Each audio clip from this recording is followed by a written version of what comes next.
I guess the big challenge is how do you make it real for a kid so it's not just a routine that they're falling into, right?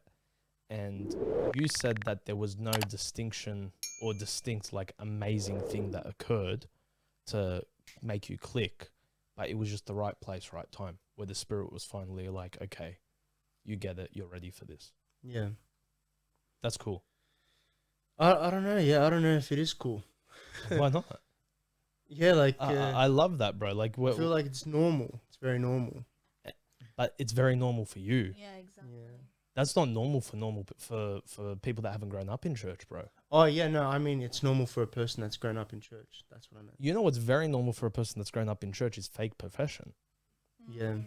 Thinking That's scary. That's and really scary. it's terrifying because you can grow up in church your entire life, think you're saved, and then one day just realize I never really meant it.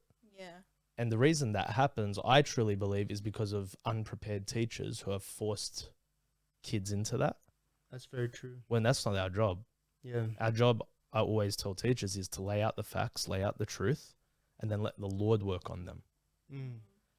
There was one time I was teaching in children's church, and I taught a salvation message, and I said, if you want to get saved, put your hand up, come and talk to one of the teachers after class. I don't like doing invitations with kids. I just like knowing who's thinking about it so I can talk to the parent.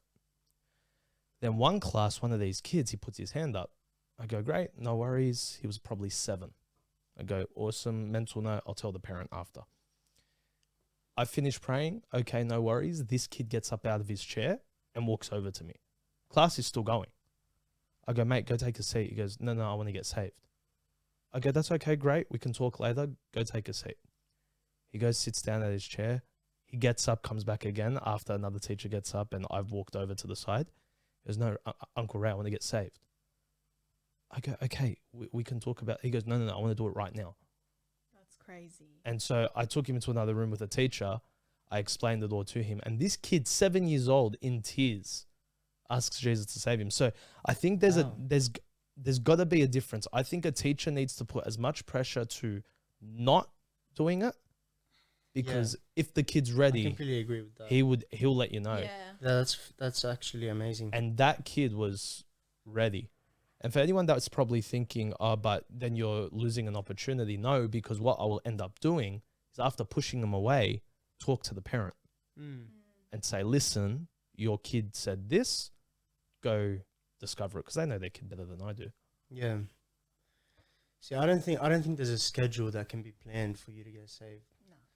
So it's exactly what you're saying, but at the same time, I think most of the time it happens when you're on your own. Yeah. 100%. When you're really in just a deep prayer and then bang, like. I feel like it's hard when churches place like routines and like these are the steps for Yeah. salvation. That would confuse a kid for sure. 100%. I think it's important for us to lay it out, Yeah. but Yeah. then not pressure. Yeah. Like there's an understanding that you have to really acknowledge your sin.